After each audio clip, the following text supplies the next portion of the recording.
Vox, good morning. Good morning.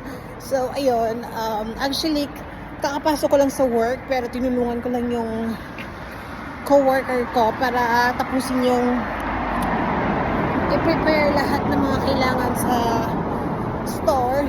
At umalis na ako kasi may schedule ako actually. Ingay!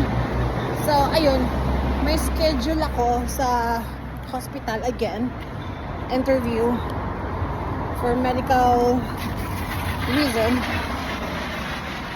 So, pero babalik tayo. We're not gonna end our shift today. So, nag-log in, log out lang tayo. So, ilang hours lang.